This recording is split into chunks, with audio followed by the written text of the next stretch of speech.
This is going to be a spine replacement for a Mirage Drive 180. We're going to start by removing the cranks. Just back out the bolt in the center of the drum.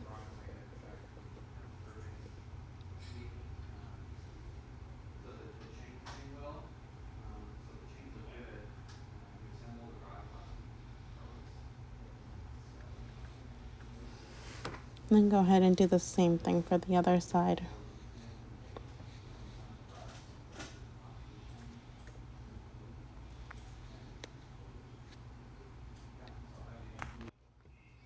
Now that the cranks are off, we can start removing the nuts on the chains.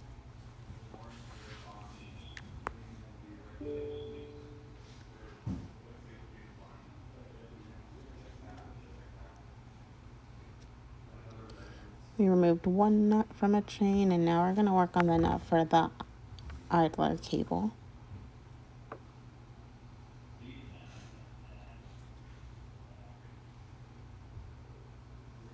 The nut that I remove is really just based on convenience.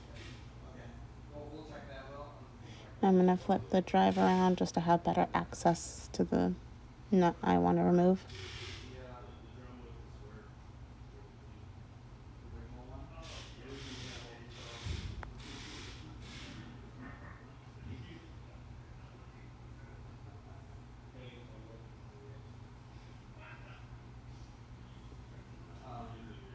And I'm just going to be working on removing the final nut on the idler cable.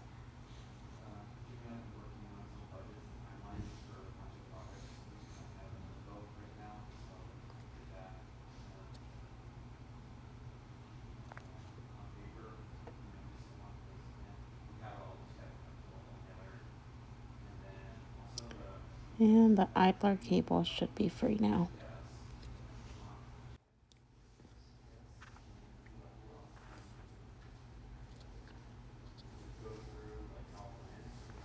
And I'll just continue working on removing the chains.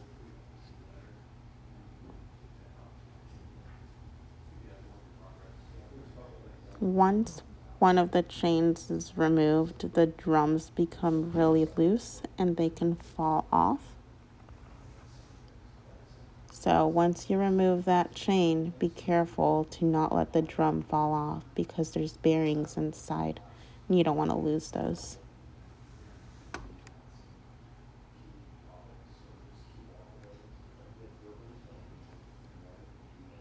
And here I'm just doing the final turns to free that first chain.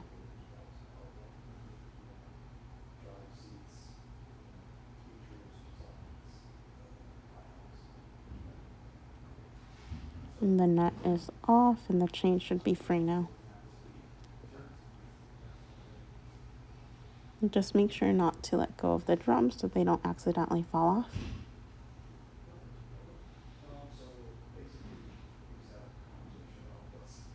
And we're going to shift our attention to the other chain.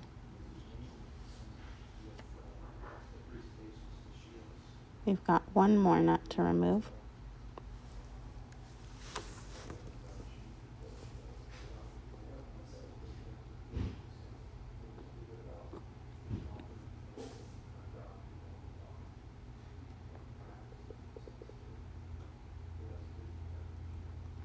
Nut is free and the chain should come off.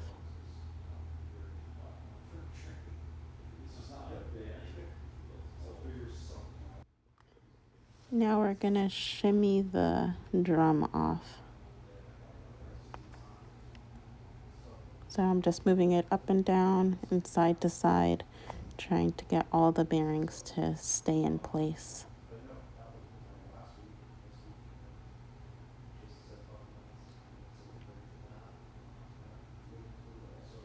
Just up and down, side to side. And if we're lucky, they'll all come out intact. We'll try the other side. Again, up and down, side to side. And they came out intact. Now we're going to remove the shaft for the drums. And we're just gonna apply a generous amount of lube. Here we're using the Hobie Multi-Lube, and I'm really only gonna apply it to the top portion of the drum that has to make it through the spine. And you're gonna use a vice grip or something with a hole in it, and you're going to put the drum shaft through it as well as the alignment pin so they don't get broken off. And then use a soft mallet to just hammer that guy through. The oil should make it really easy.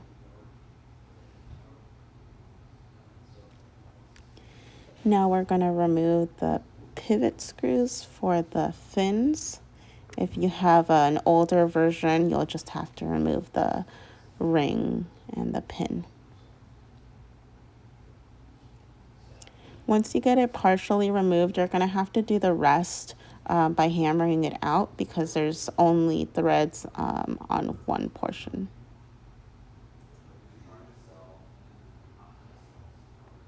So if you see there, it still needs a little bit more, so we'll hit it with the hammer one more time.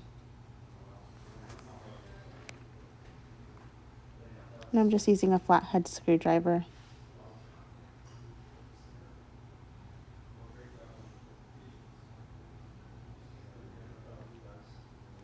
And it's mostly out.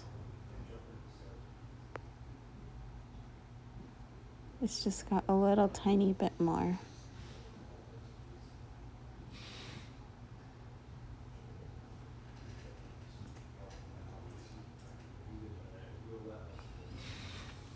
I'm just going to use the Allen key and pull it off to get the last bit off. The mast link will just come right off.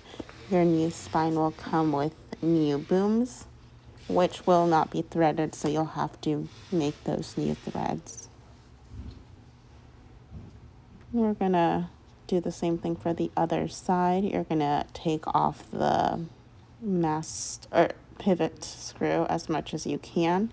After you can't thread it anymore, you're going to use a soft mallet to hammer it out.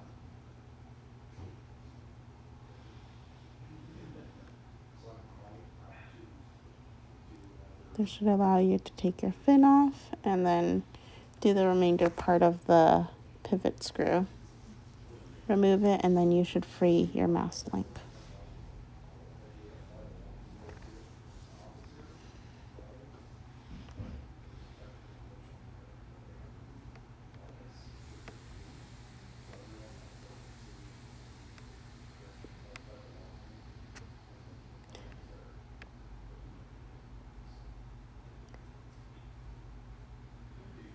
Remove your link.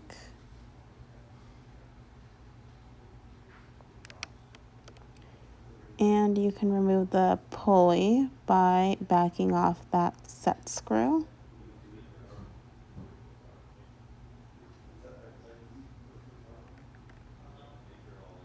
Just place that to the side. And then there is a little shaft inside of the pulley, which you'll also have to hammer out. So I'll just use the vice grip, which loosely holds the spine.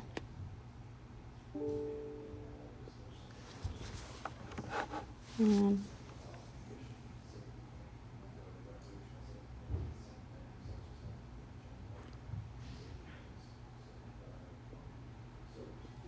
it'll come out pretty easy. Then remove your pulley, and we can move on to the tendons.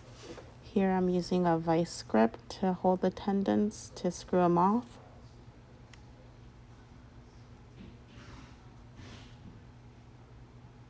Repeat for the other side. I don't do it with my fingers just because I don't have the finger strength to do it.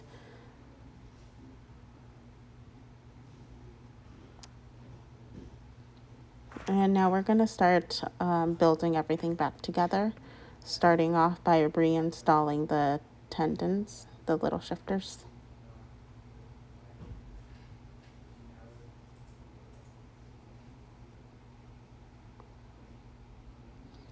You may have to adjust your placement of your pliers or vice grips as you get closer to the base.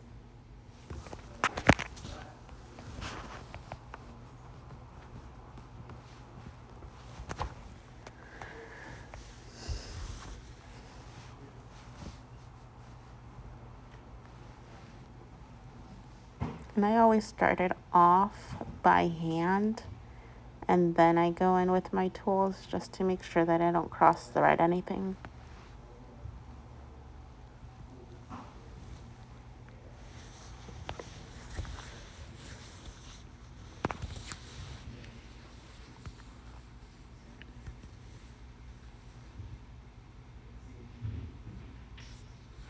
Then your pulley actually has bearings in there, so make sure that they're all in there aligned against the wall of the pulley. Reinstall your shaft.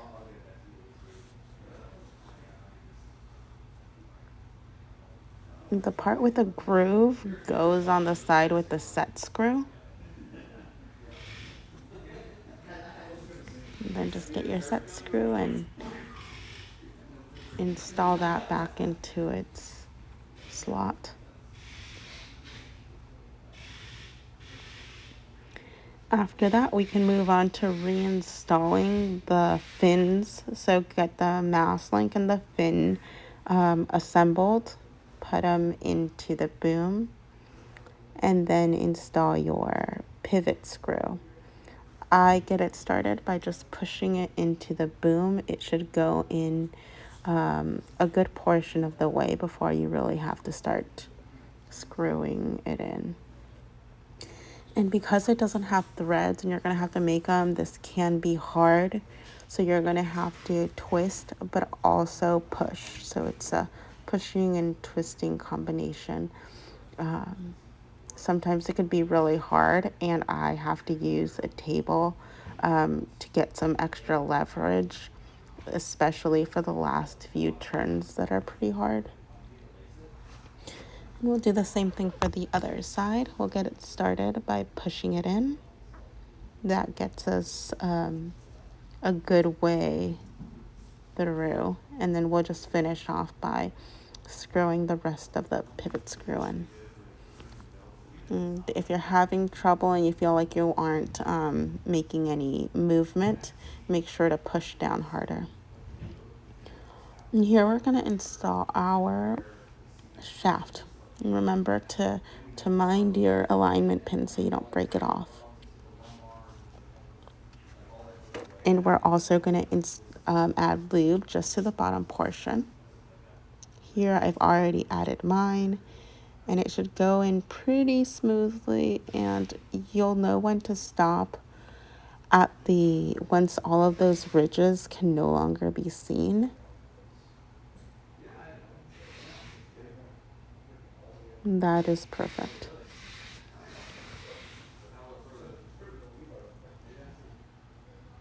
Here I'm just going to stand my drive back up. It is going to flop because it doesn't have the chains. You get your drum. You can see the bearings there are still intact. They're all along the wall of the drum. So I'm going to carefully install them so that I don't have to reinstall those bearings. In this case, the bearings didn't stay, so we'll reinstall them. So just shove all of the bearings back into that hole. Make sure you have all 15 of them there. And while I'm doing this, I do have the other side of the hole plugged with my finger. And then I get that center bolt and I put it in the center, and I just move it all around until the bearings are all around the perimeter of the wall. And then just carefully, with your finger still plugging the other end, install the drums. Then I always just put the cable on to see where the shape is. Your cable has a memory, so install it the same way.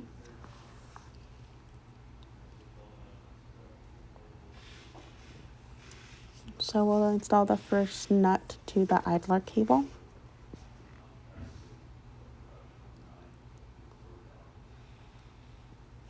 And then do the same thing on the other side.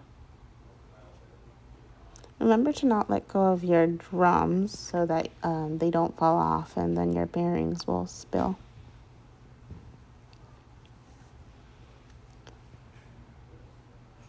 And it's going to be very loose. So we'll tighten it And even after we tighten it, it'll be very loose. It won't actually start to come together until the chains are installed, at which point we'll have to loosen it because it'll be over tightened. But for now, tighten it quite a bit. For the idler cable, I exposed 4 threads on each side. Now we can move on to installing the first chain. Remember to weave your chain under your idler cable. And before we install the threads through the holes, you have to make sure you have good placement of your chain. So there should be 2 holes above your first tooth.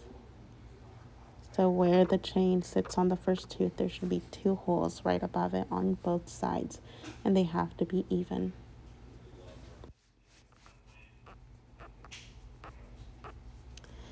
Into here, the drums are still loose, but I'm propping up the spine to not flip over just with my fingers. I'm supporting the spine.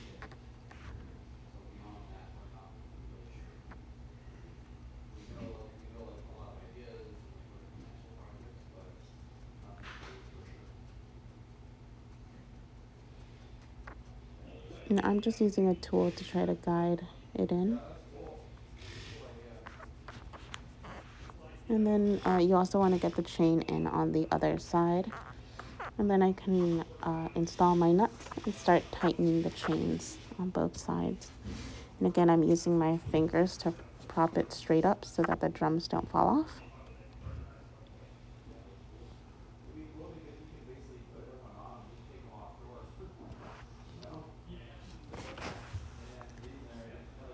So we'll go ahead and install the nut and tighten it. Keep in mind your adjustments are not going to be right, so we'll have to circle back to make sure we have good adjustments. If you're also having trouble with your chain sagging and falling off the tooth, you can put pressure on the drums to move them in the opposite direction of your chain. So move your drums away from your chain, and that should remove the slack. And just make sure you have equal threads being exposed on both sides.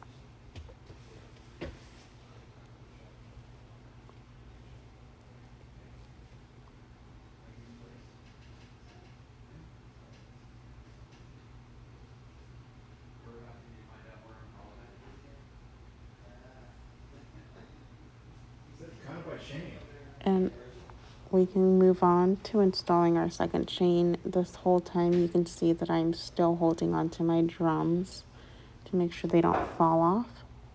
We're going to do the same thing on this side as the other side and make sure that there are 2 unused links above where the first tooth is at. So set your chain and then make sure that there are 2 links above it that are open. And I did put my chain through the hole, but if you can look closely, there are no threads that are actually making it through on either side. So I'm going to revisit the chain that I had installed previously, and I'm going to loosen it up. So right now the drums are leaning too much to the right. I need them to go to the left. So I'm pushing my drums with my hands to the left. At the same time, to allow them to go more to the left, I'm loosening the chain that I have on the right. This has exposed some of the threads on the left chain, enough for me to install my first nut.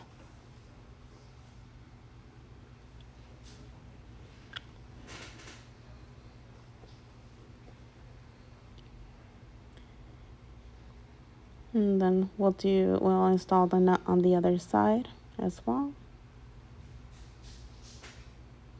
And now I can really let go of my drums because even though the chains are not tightly on there, they're on there well enough to hold on to the drums. They still separate some, but we'll fix that.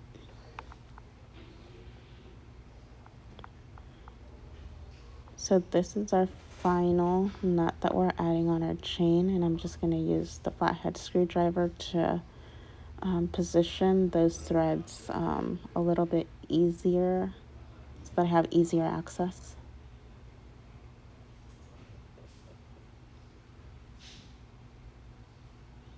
And we'll start tightening.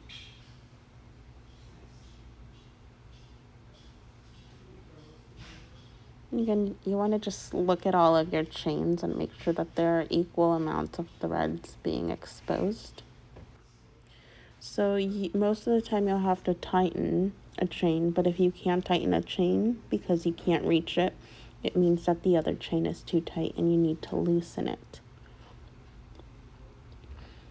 So here we're just doing our final adjustments to our chain.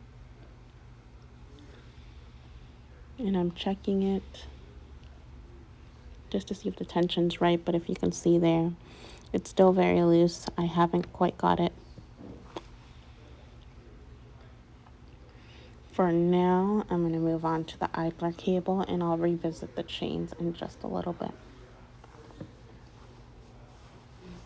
So I'll start by tightening up my idler cable on one side. For you, you may need to tighten it, you may have done it too tight, and you may need to loosen it. So it really varies. You just want it to hug around the idler and the drums snugly. And I'm looking at my drums and it looks like it's leaning more left than it is right. So I need to loosen one side and tighten the other side to make sure that those drums are as centered as can be. Because the drum is leaning to the left, I'm tightening the right side and loosening the left side. And from now on, I will be checking and double checking the placement of my nuts and the number of threads that are exposed and making tweaks where I need to.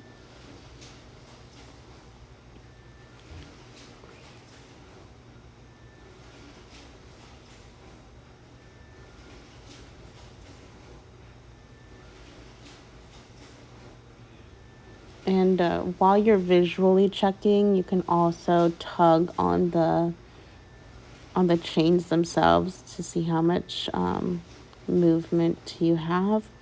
And if you need to revisit it, you can.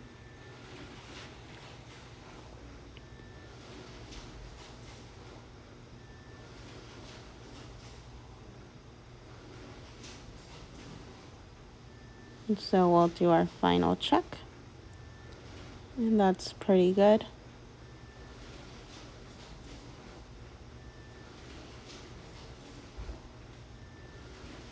Then I'm just going back one more time just to count all my threads.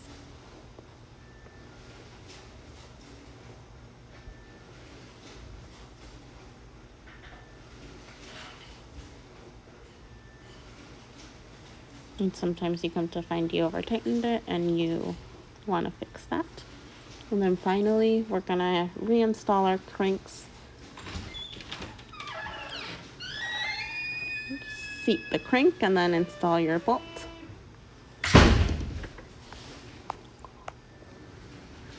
And just make sure that you have a slow speed on your drill, or doing it by hand works just as well.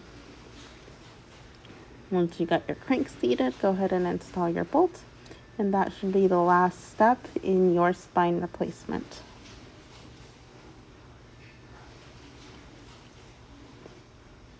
If you have any questions, please email us at warranty@hobie.com. Thank you.